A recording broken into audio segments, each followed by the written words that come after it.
ان هو الا وحی یوحا، کہ یہ نبی اپنی خواہش سے نہیں بولتا، کہ اپنی خواہش سے کوئی بات وہ کہہ دے، کسی بات کا تمہیں حکم دے دے، نہیں،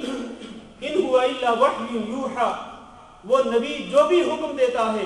وہ جو بھی زبان سے بولتا ہے، وہ اللہ کی وحی ہوگی، اللہ کی وحی کے بعد ہی نبی بولتا ہے۔ لہذا اس سے معلوم یہ ہوا کہ اللہ کا نبی جو ہے وہ ہمیشہ اس بات کا حکم دیتا ہے اپنی امت کو کہ جس بات کا حکم اس کو اللہ کی طرف سے دیا جاتا ہے، جس بات کی وحی کی جاتی ہے۔ وَمَا يَنطِقُ عَنِ الْهَوَىٰ إِنْ هُوَ إِلَّا وَحْيٌ يُوحَىٰ، وحی کا پابند ہوتا ہے نبی، اور جب نبی وحی کا پابند ہوتا ہے تو وہ غلطی سے بچا ہوا ہوتا ہے،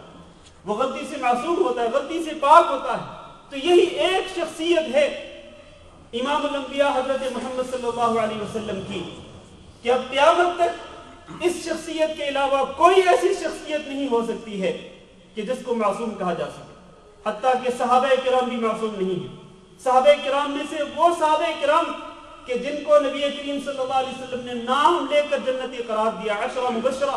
اور ان میں خلفائے راشدین، وہ بھی غلطی سے پاک نہیں تھے، غلطی سے معصوم نہیں تھے۔ اسی طرح ان کے بعد آنے والے جتنے صحابہ کرام، تابعین، تبع تابعین، ائمہ کرام، امام ابو حنیفہ رحمہ اللہ، امام مالک رحمہ اللہ، امام شافعی رحمہ اللہ، امام احمد رحمہ اللہ، یہ سارے ائمہ کرام معصوم نہیں ہیں۔ یقیناً وہ ائمہ ہیں، یقیناً وہ امامت کے درجے پر فائز ہوئے، امت نے ان کو امامت کے درجے پہ فائز کیا ان کی جہود کی وجہ سے، ان کی محنت کی وجہ سے، دین کے لیے ان کی خدمات کی وجہ سے، اس میں کوئی شک نہیں، لیکن وہ معصوم نہیں۔ وہ ائمہ کرام انبیاء کی طرح، نبی کی طرح معصوم نہیں ہو سکتے ہیں، وہ غلطی سے پاک نہیں ہو سکتے ہیں۔ غلطی سے پاک اگر کوئی شخصیت ہے تو وہ امام الانبیاء حضرت محمد صلی اللہ علیہ وسلم۔ اور میرا خیال ہے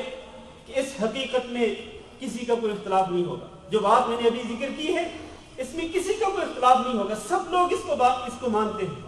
پھر کیا وجہ ہے کہ جب یہ بات تسلیم کرتے ہیں کہ ان ائمہ کرام سے بھی غلطی سرزد ہو سکتی ہے، پھر کیا وجہ ہے کہ جب کوئی ایسا مسئلہ ہوتا ہے کہ جس میں ایک طرف نبی کا فرمان اور دوسری طرف امام کا کوئی مذہب ہوتا ہے، امام کا کوئی قول ہوتا ہے، تو پھر وہاں پر اپنے امام صاحب کے قول اور اس کے مذہب کو چمٹے رہتے ہیں اور اس کو چھوڑنے پر تیار نہیں ہوتے، جبکہ ان کو یہ پتا ہے کہ یہ غلطی سے پاک نہیں، ان سے غلطی سرزد ہو سکتی ہے۔ غلطی سے پاک اگر ہے تو وہ قرآن ہے اور وہ اللہ کے نبی کا فرمان ہے، پھر اس کو چھوڑ دیں اور اللہ کے نبی کے فرمان کو چمٹ جائے،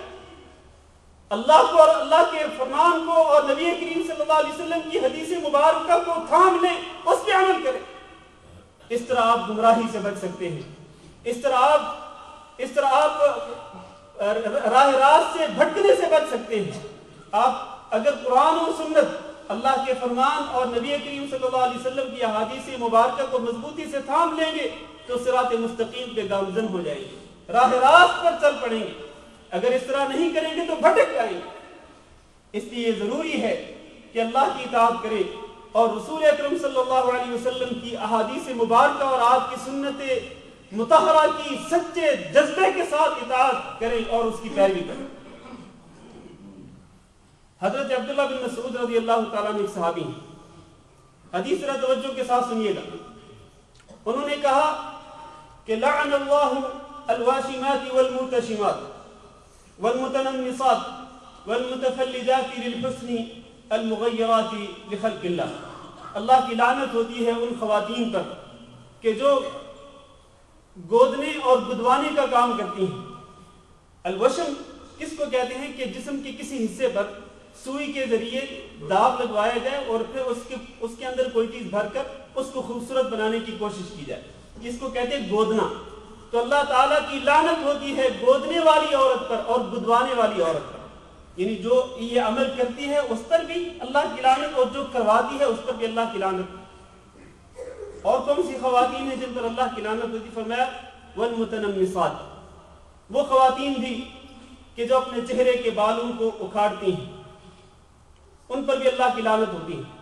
یا یہ بات واضح کر دوں کہ چہرے کے بالوں سے مراد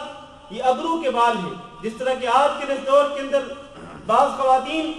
باقاعدہ بیوٹی پارلر میں جا کر یا کسی خاتون کو اپنے گھر میں بلا کر اپنی ابرو کے بال جو ہیں وہ باریک کرواتی ہیں،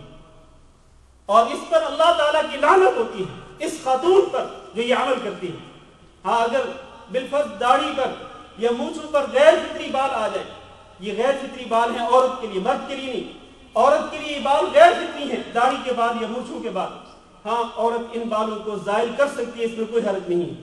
لیکن یہ ابرو کے بال جو ہیں ان کو باریک کرنا یا کروانا، یہ کرنے اور کروانے والی جو عورتیں ہوتی ہیں ان پر اللہ تعالیٰ کی لعنت ہوتی ہے۔ والمتفلجات للحسن، اسی طرح وہ عورتیں بھی کہ جو اپنے دانتوں کو جدا جدا کرتی ہیں، دانتوں کے درمیان میں خلا پیدا کرتی ہیں حسن کے لیے۔ المغیرات خلق اللہ، اور وہ اللہ تعالیٰ کی خلقت کو تبدیل کرنا چاہتی ہیں، ایسی خواتین پر اللہ کی لعنت ہوتی ہے۔ یہ حدیث بیان کی ابن مسعود رضی اللہ تعالیٰ عنہ۔ ام یعقوب بنو اسد قبیلے کی خاتون تھی، ان تک یہ حدیث پہنچی، آئیں دوڑتے ہوئے بھاگتے ہوئے آئیں اور کہا ابن مسعود تم ایسی عورتوں پر اللہ کی لعنت بھیجتے ہو، کیوں بھیجتے ہو، وجہ کیا ہے؟ ابن مسعود رضی اللہ تعالیٰ عنہ نے کہا کہ میں اس پر لعنت کیوں نہ بھیجوں جس پر رسول اکرم صلی اللہ علیہ وسلم نے لعنت بھیجی، ان خواتین پر میں لعنت کیوں نہ بھیجوں جن پر اللہ کے رسول نے لعنت بھیجی۔ اس عورت نے کہا کہ اللہ کے رسول نے تو لعنت نہیں بھیجی، اور میں نے تو پورا قرآن مجید پڑھا ہے، قرآن مجید میں کہیں بھی اس طرح کی خواتین کا ذکر نہیں ہے، آپ کہتے ہیں کہ اللہ کے رسول نے لعنت بھیجی اور اللہ تعالیٰ نے بھی ان عورتوں پر لعنت بھیجی ہے، تو قرآن پڑھ کے دیکھا اس میں کہیں بھی ایسی خواتین کا ذکر نہیں آیا۔ کہا کہ اگر تم نے قرآن پڑھا ہوتا تو تمہیں اللہ تعالیٰ کا یہ فرمان نظر آ جاتا کہ وَمَا آتَاكُمُ الرَّسُولُ فَخُذُوهُ وَمَا نَهَاكُمْ عَنْهُ فَانْتَهُوا، کہ جس بات کا تمہیں رسول حکم دے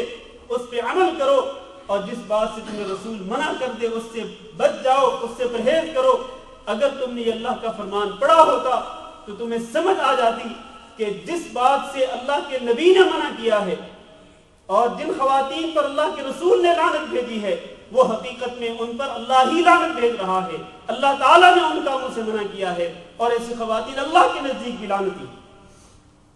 اس کا معنی یہ ہوا کہ رسول اکرم صلی اللہ علیہ وسلم کا جو حکم ہے وہ شرعی طور پر واجب الاتباع ہے، اور آپ صلی اللہ علیہ وسلم کا فرمان اس لائق ہے کہ اس کو سر آنکھوں پہ رکھا جائے، اس کے سامنے سر تسلیم خم کیا جائے۔ اللہ کے رسول کا حکم، وہ حکم اصل میں قرآن کا حکم ہے، وہ حکم دراصل اللہ کا حکم ہے، اور اللہ کا رسول اگر کسی بات سے منع کرتے تو گویا کہ وہ اللہ تعالیٰ اس سے منع کر رہے ہیں، گویا کہ قرآن اس سے منع کر رہا ہے۔ ان خواتین کا ذکر قرآن میں نہ تھا، لیکن اللہ تعالیٰ نے ایک اصول بتلا دیا تھا کہ رسول تمہیں جس بات کا حکم دے اس پہ عمل کرو، اور رسول تمہیں جس بات سے منع کر دے اس سے پرہیز کرو۔ تو یہ چیزیں جو عورتوں پر لعنت بھیجنے والی جو چیز ہے یہ بھی اسی حکم کے اندر آتی ہے۔ اس سے ثابت یہ ہوا کہ اللہ کے رسول صلی اللہ علیہ وسلم کی مخالفت کرنا بہت ہی سنگین ہے۔ آپ صلی اللہ علیہ وسلم کی احادیث مبارکہ کی خلاف ورزی کرنا بہت بڑا گناہ ہے، لہذا مسلمانوں کو اس کا سوچنا بھی نہیں چاہیے، اور اللہ اور اللہ کے رسول کے احکامات کے سامنے اپنے آپ کو جھکا دینا چاہیے۔ آئیے ذرا دیکھتے ہیں کہ اصحاب رسول صلی اللہ علیہ وسلم، وہ نبی کریم صلی اللہ علیہ وسلم کے شاگردان گرامی جنہوں نے آپ صلی اللہ علیہ وسلم کو اپنی آنکھوں سے دیکھا، اپنی آنکھوں کو ٹھنڈک پہنچائی، اور آپ صلی اللہ علیہ وسلم کو دیکھ کر آپ پر ایمان لائے، اور ایمان لانے کے بعد اس ایمان پر ثابت قدم رہے، پھر اسی پر ان کی موت آئی۔ وہ اصحاب رسول صلی اللہ علیہ وسلم اس اللہ کے نبی کی، اللہ کے رسول کی اطاعت و فرمانبرداری اور آپ کی سنتوں پر اور آپ کی احادیث پر کس طرح عمل کرتے تھے۔ حضرت عمر بن خطاب رضی اللہ تعالیٰ عنہ بیان کرتے ہیں کہ اللہ کے رسول صلی اللہ علیہ وسلم نے ارشاد فرمایا تھا کہ ان اللہ ینہاکم ان تحلفوا بآبائکم، کہ اللہ تعالیٰ تمہیں اس بات سے منع کرتا ہے کہ تم اپنے باپوں کی قسم اٹھاؤ۔ ایک حدیث نبی کریم صلی اللہ علیہ وسلم سے سن لی، ایک فرمان اللہ کے نبی کا سن لیا کہ اپنے باپ کی قسم نہیں اٹھا سکتے، اللہ تعالیٰ نے اس سے منع فرمایا ہے، جبکہ عربوں کے ہاں یہ عام رواج تھا، اپنے باپ کی قسم اٹھاتے تھے۔ حضرت عمر بن خطاب رضی اللہ تعالیٰ عنہ یہ حدیث سننے کے بعد کہتے ہیں فواللہ ما حلفت بها منذ سمعت رسول اللہ صلی اللہ علیہ وسلم نہا عنہ. اللہ کی قسم جب سے میں نے نبی کریم صلی اللہ علیہ وسلم کو یہ اس سے منع کرتے ہوئے سنا کہ اپنے باپ کی قسم نہیں اٹھا سکتے ہو، اس کے بعد میں نے ساری زندگی اپنے باپ کی قسم نہیں اٹھائی. یہ ہے وہ جذبہ اطاعت و فرما برداری کہ رسول اکرم صلی اللہ علیہ وسلم کا حکم سنا تو اس پہ عمل کیا، پھر اس سے روگردانی نہیں کی، اس حکم سے بچنے کے لیے ہیلے بہانے نہیں ڈھونڈے، حجتیں نہیں بنائی، بلکہ فوراً عمل کیا. اور اسی بات کا اللہ نے حکم دیا ہے کہ اطیعوا اللہ و اطیعوا الرسول، اللہ کی اطاعت کرو اور اللہ کے رسول صلی اللہ علیہ وسلم کی اطاعت و فرمانبرداری کرو. حضرت عبداللہ بن عمر رضی اللہ تعالیٰ عنہ بیان کرتے ہیں کہ نبی کریم صلی اللہ علیہ وسلم نے ایک مرتبہ سونے کی انگوٹھی پہنی. لوگوں نے دیکھا کہ پیارے رسول صلی اللہ علیہ وسلم نے سونے کی انگوٹھی پہن رکھی. جس نے دیکھا اس نے سونے کی انگوٹھی بنوا لی اور اپنی انگلی میں ڈالی. اب نبی کریم صلی اللہ علیہ وسلم نے دیکھا کہ صحابہ کرام وہی کام کر رہے جو میں کر رہا ہوں، اور یہی ہونا چاہیے تھا، ایسا ہی کرنا چاہیے تھا صحابہ کرام کو. چنانچہ اللہ تعالیٰ کی طرف سے حرمت آ گئی، حرمت کا اعلان ہو گیا، حکم نازل ہو گیا کہ مرد سونے کی انگوٹھیاں نہیں پہن سکتے. رسول اکرم صلی اللہ علیہ وسلم نے وہ انگوٹھی جو اپنی انگلی میں پہن رکھی تھی اس کو اتارا اور اس کو پھینک دیا اور فرمایا انی لن البسہ ابدا، میں کبھی بھی سونے کی انگوٹھی نہیں پہنوں گا.